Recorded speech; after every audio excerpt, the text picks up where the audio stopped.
You want to be successful in your life? Think of Allah only. You want to be happy? And happiness in the way you think, but not the material happiness. Have Allah number one in your life. And trust in Him. And sacrifice for Him. And put Him number one before any human being. See what He will give you.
ولم يجعل له عوجا قيما لينذر بأسا شديدا من لدنه ويبشر المؤمنين الذين يعملون الصالحات أن لهم أجرا حسنا.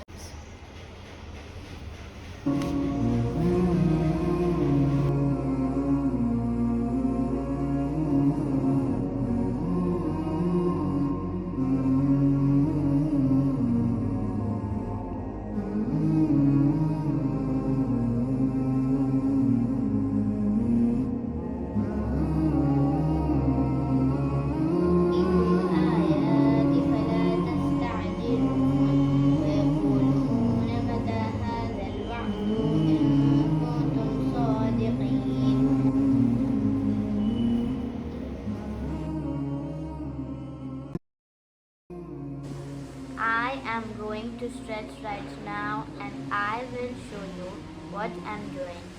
I'm doing this morning stretch from last week and it really helps me to stay active every day.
أعوذ بالله من الشيطان الرجيم. بسم الله الرحمن الرحيم. In the name of Allah, the most compassionate and the most merciful. الحمد لله الذي هدانا لهذا وما كنا لنهتدي لولا أن هدانا الله. الصلاة والسلام على سيدنا محمد وعلى آله وصحبه أجمعين. أما بعد. السلام عليكم ورحمة الله وبركاته. And welcome to my first tafakkur session. And in this tafakkur session we are going to take a dive into Surah Ad-Duha, a beautiful surah, a comforting surah, one that came down to comfort the Prophet ﷺ, and one that we can find comfort inshallah in as well. So let's jump right into it. A quick background on the surah. There was revelation coming down to the Prophet ﷺ, and then all of a sudden one day it stopped and didn't came down for a period of time. And then the Prophet ﷺ, of course, was concerned, sad, not knowing what's going on, because he had no warning, no indication that revelation was going to stop or anything. So he was not sure what happened, and it said that people of Quraysh even were saying, "Oh, look at his Lord has forgotten him or forsaken him." So the Prophet ﷺ was of course concerned whether he did something. Does Allah not love him? Does Allah not need him anymore? What is going on? He doesn't know. And these were feelings that we can even relate to, because there are times that maybe we feel the same way when we are in certain situations or facing certain things in our daily life. We might feel the same way. We might feel, does Allah not love me? Why is Allah not answering my dua? Why I am in this situation? And so on. We might get similar thoughts, so we can relate to this. So it was a period of time, no revelation came, and then this surah came down. So let's dive right into it. وَالضُّحَى وَاللَّيْلِ إِذَا سَجَى. We look at these two verses together, inshallah, by the morning brightness and by the night when it covers with darkness. So Allah opens up the surah swearing by two things: the morning brightness of duha, which is the time when the sun is lighting up the sky in the morning, and then by the night when it envelops with darkness. He swears by the opposite thing when the night becomes dark and envelops in pitch blackness. And subhanallah, these two things, that imagery is beautiful, because when we are in different situations might feel light to us and might feel dark to us, depending what is happening. So we see a beautiful parallel in this description being used. Allah swearing by the morning light and then also the darkness that envelops. And in the same way, we can look at the revelation that was coming to the Prophet ﷺ. That revelation, when it was coming down, was a light coming down to the Prophet ﷺ. And when it stopped, it felt like darkness. And same thing with us when we are going through hardships and struggles. When things are easy, it feels light and bright. And then we are going through a hardship and a struggle, it feels dark. So the parallel, the imagery is fitting for the situation. Another reminder to us that the one who brings light and darkness in this world is the same one that can bring light to us when we are in some sort of darkness or situations. It's also a beautiful reminder that we wouldn't be able to appreciate the light if we did not know the opposite, if we did not know in darkness. But when we look at the sunlight and when the morning light comes out, we are able to appreciate it, because we have the nights and the darkness that we experience over the night. So we are able to appreciate the light. If everything was always light and bright, we would not appreciate it, because we would not know anything else. So it's also a reminder to us, inshallah, that as we are going through situations, we are able to appreciate the good times because of those negative things or struggles that we might going through. And then he says what? Ma wadda'aka rabbuka wa ma qala. Your Lord has not forsaken you nor detest you. Now the Prophet ﷺ at this point was thinking, and also it said that people were telling him that his Lord hates him or he did something wrong.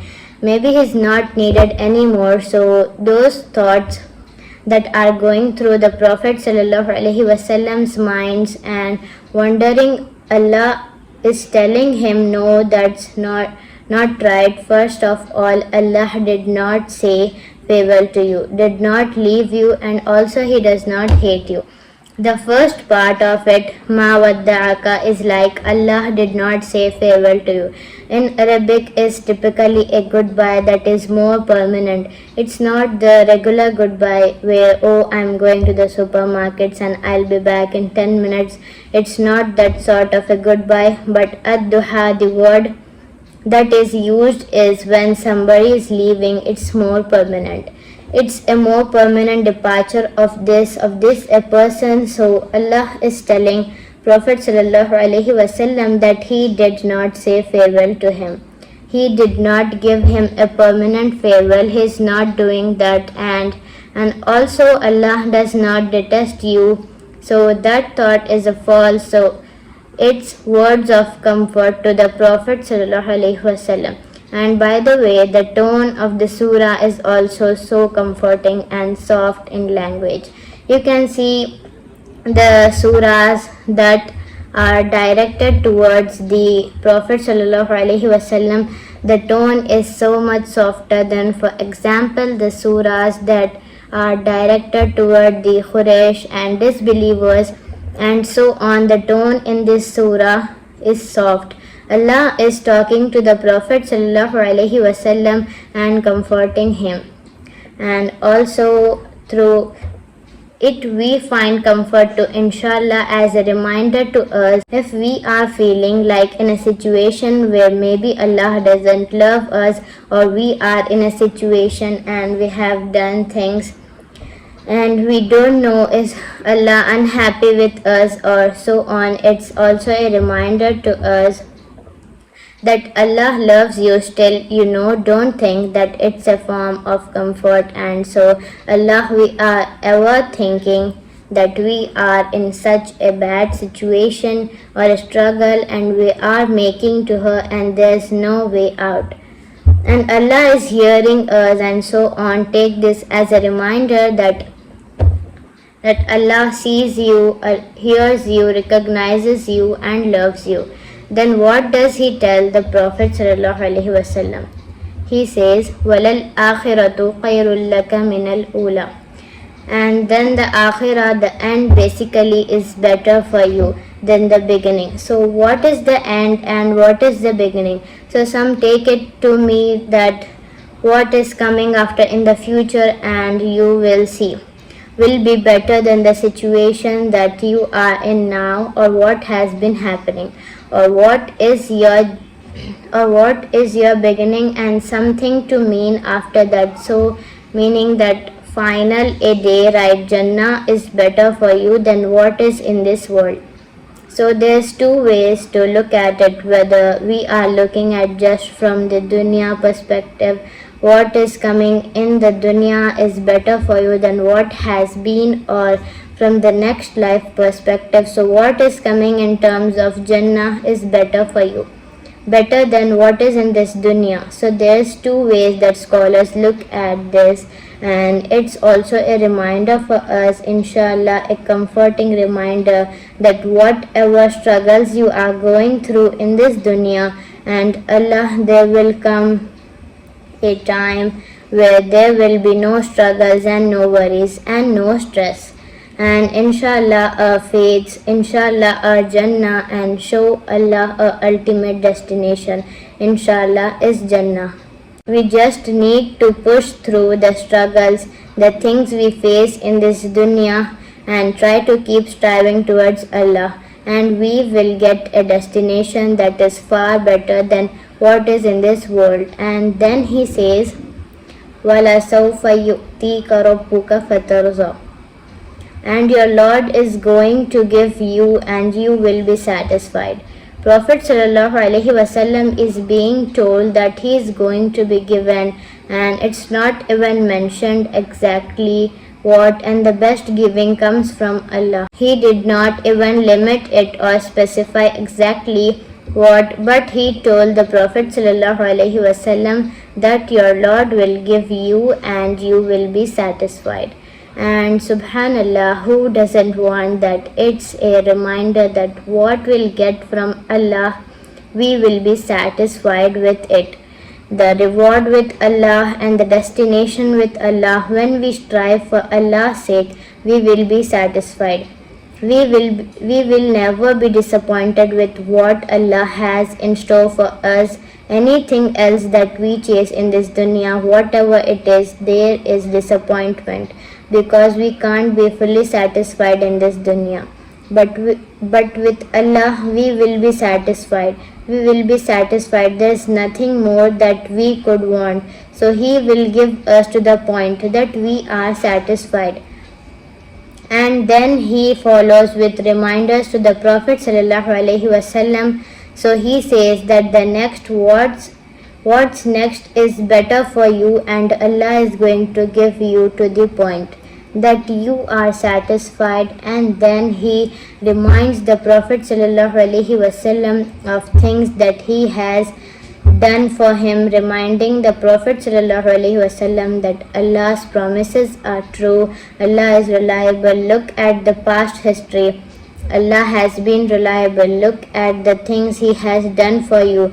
So trust that what is coming is going to be better. And so he reminds the Prophet ﷺ, and also thought it a reminder for us of the things that Allah has given us before.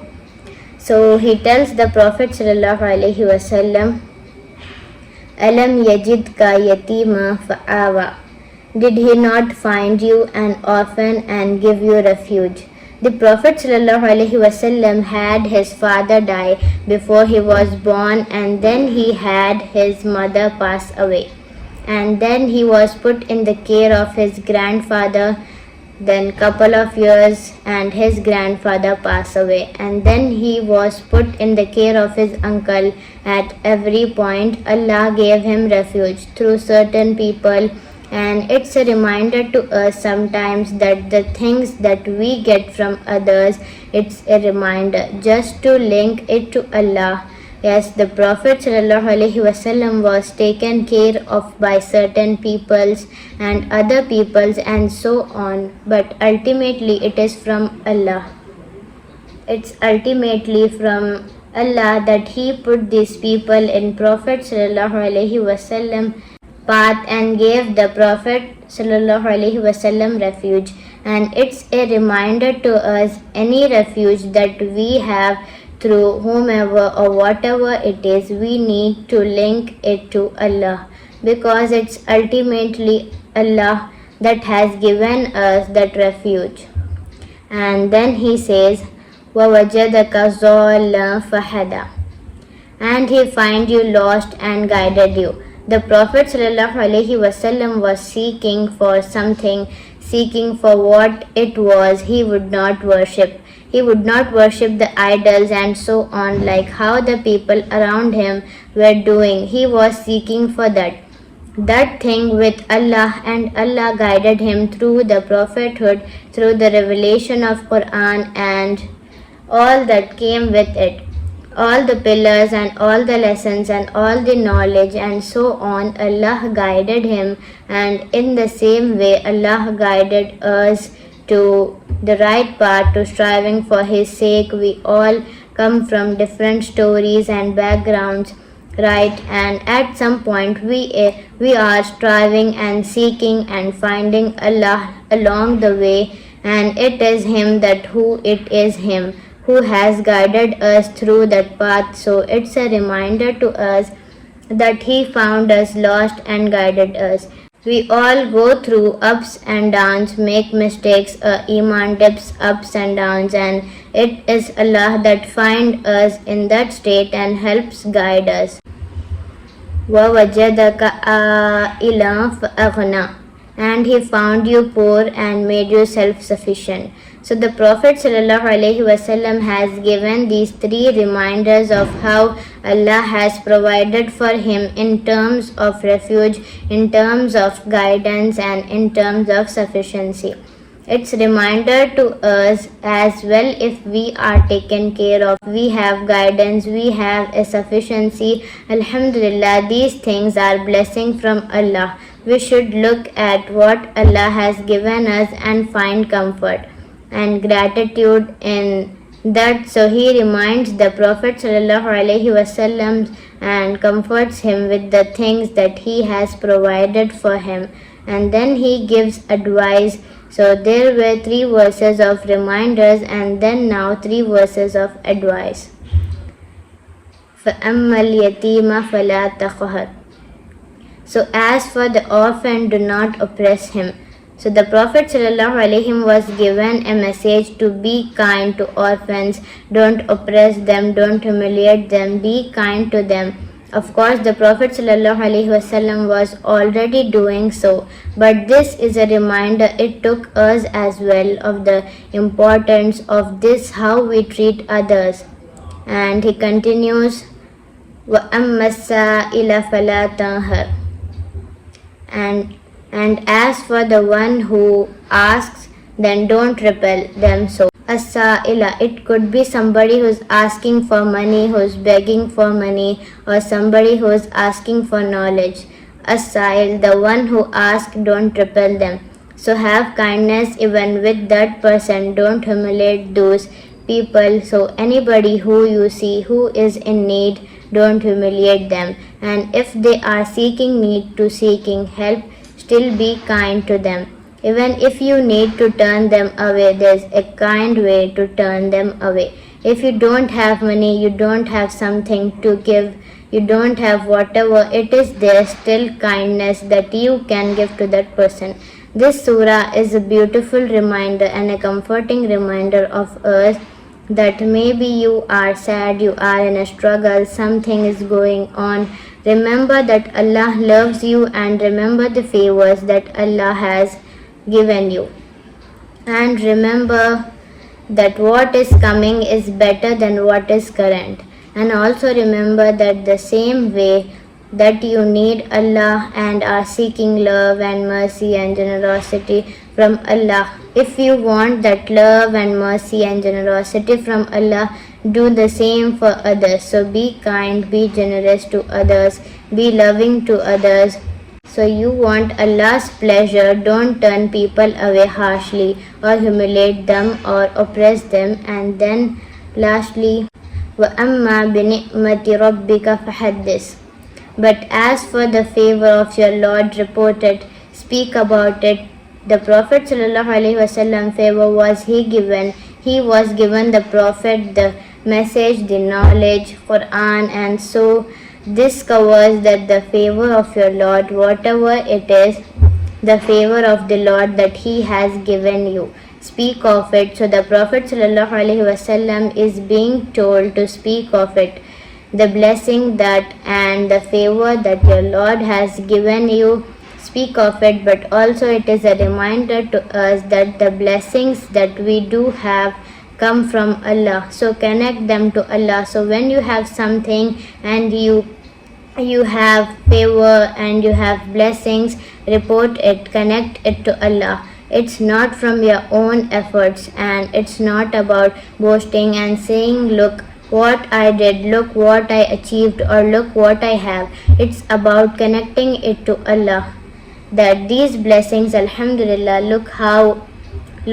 kind Allah has been, look how generous Allah has been, look at Allah's favor. So it's from that point of view, the things that we have, it's a reminder to us that the favors that we have today, they are from Allah. So talk about the blessings of your Lord and that brings us to the end of the surah. It was just a quick overview into the surah, a beautiful surah that opens up with imagery of light and the darkness, reminding us that there is light after darkness, reminding us who the source of light is, Allah, and reminding us to recognize the favors that Allah has given us and to take that as a reminder that Allah's promise is true.